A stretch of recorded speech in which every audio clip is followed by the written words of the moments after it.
Hey everybody and welcome back. Today I'm making an abstract watercolor slash mixed media kind of art journal page.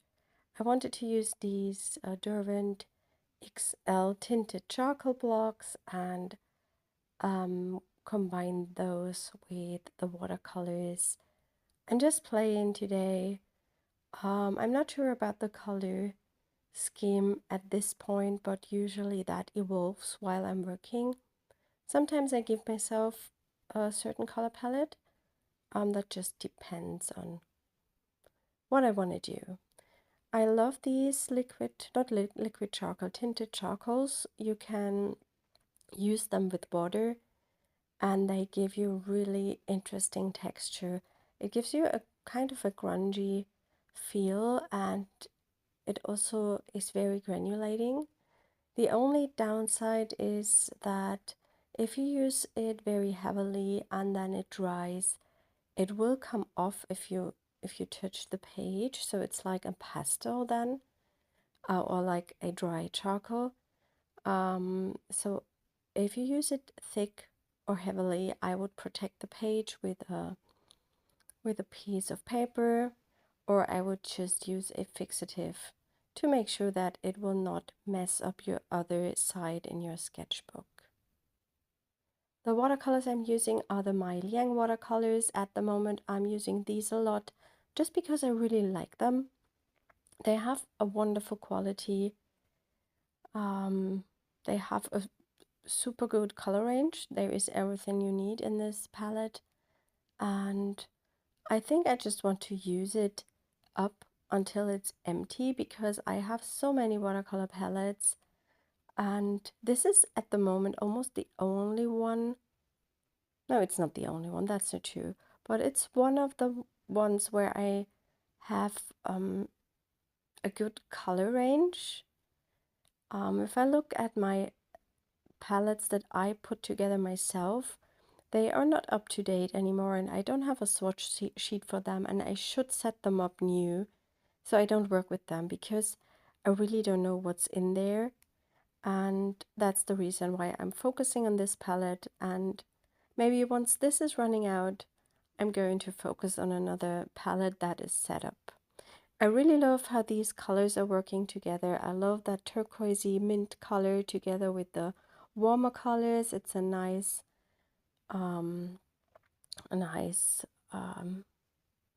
contrast between those shades, and I really like how the watercolor does its own thing. That's why I love abstract watercolor painting, because the paint and the pigments have their own life and you don't have to control them if you don't want to, and that's what I really enjoy. It's a playful process, I would say. You can see I've just made these squares, put them together, let the paint flow into each other. You learn a lot when you do this because you learn how certain paints behave. Some pigments would push away other pigments, some won't. You get more dominant colors, you have more, some colors are more granulating, some are less granulating. I think that's also a good idea if you have a new watercolor palette, just to play with it a little. I think this is a Derwent Inktense pencil and I'm making some marks into my wet paint. It's been a while that I've recorded that painting, so I'm not 100% sure which pen this was and which color it is, because my screen when I'm editing is quite small, so I don't see that very good. I think that could be a Derwent Graphitint pencil. And I'm making some marks into the wet paint, and these Derwent pencils also have the property that when you go into wet paint, they push away the pigments around them, and that gives a really interesting texture. The journal I'm working in is the Strathmore. I think it's the mixed media journal. I have this for years and I rarely use it because I'm not the, it's not my my favorite paper in there. There are two different textures on the sides. I like one of them and I don't like the other. And I think that is one reason why I don't come back to this journal a lot. And yeah, I now exclusively use it for abstract work, for watercolor play, but I would not buy it again. And I can't remember if this was a mixed media journal or a watercolor journal. I'm not sure if you can find that anywhere on the inside. I have to look maybe.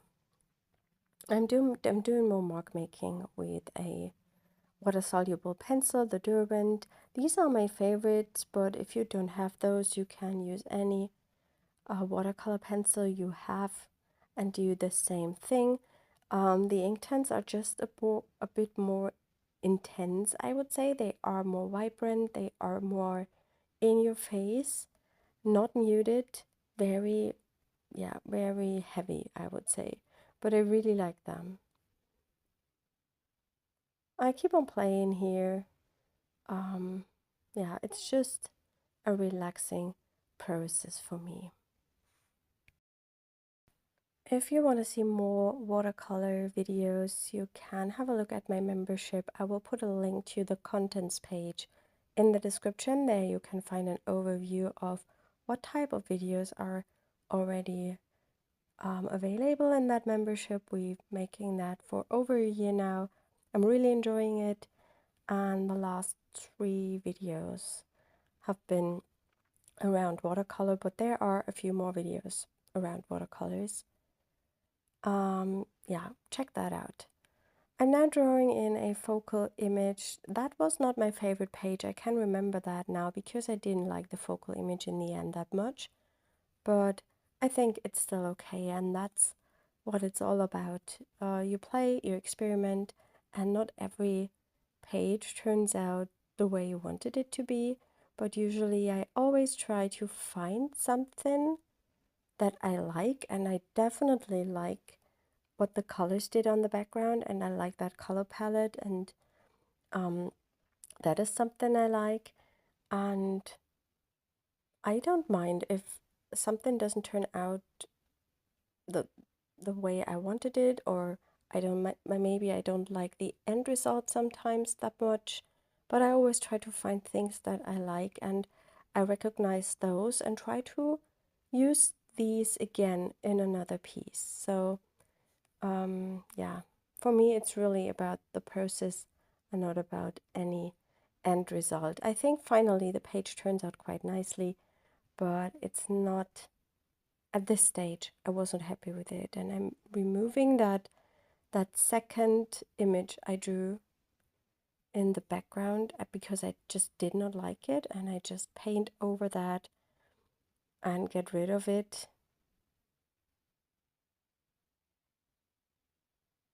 That's also a good exercise if you're not happy with a page, trying to work into it until you are happy. I think you should not do this too long. Or if you are really upset and say, oh no, I don't want to do it, then I would not do it. But it's an interesting process working on a spread or on a piece where you're not happy, and then sometimes it turns and you like it. That happens a lot to me when I draw my sketchbook. There is almost every time an ugly stage where I think, oh no, that's not good. But when I keep working on it, it usually turns out quite nice. Of course, not every drawing turns out nice, but that's not that doesn't have to be. You can't draw just perfect stuff. But very, very often, it just looks different in the end than I thought it might look during the process. Here I decided to bring a little bit of stamping in to just cover the mess I made and bring in more interest that just makes the eyes ignore the background maybe a little bit. And I'm using just some mixed media texture stamps, some numbers and something like that. I think from our Mix It Up 4 and Mix It Up 7 stamp set. By the way, this week we have a spring sale and it's going until Friday, so there are 2 days left and you get 20% of everything in the shop. There is a code in the description, so check that out. I want to make the focal point stand out a bit more, and I'm using the metallic color, the mint tone that's in that set. This set comes with 36 normal watercolors and 12 metallics, and metallics are usually very opaque, so I'm picking one of these metallics. It needs a bit of time to get that creamy and thick, and I'm coloring in that focal image so that pops up a bit more from that background.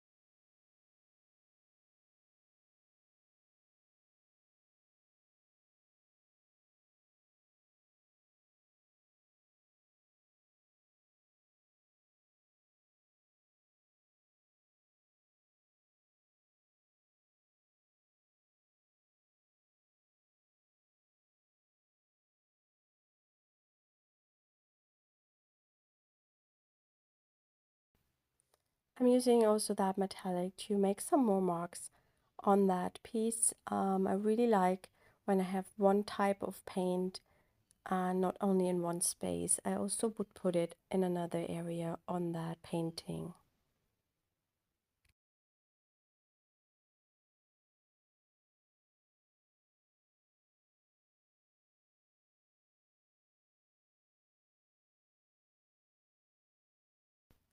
I'm coming back to the charcoal XL blocks and I'm using the darkest one I have. And I'm making some splatters on that spread. These charcoal blocks soak up a lot of water, so you need a lot of water to get something that makes splatters. That's a bit difficult because it immediately would soak up the water you put on top. Yes, and that's all I'm doing to this spread. And I will leave you with a photo of that finished page. I hope you enjoyed this video today, and I hope we will see us next time. Have a wonderful rest of the week. Bye.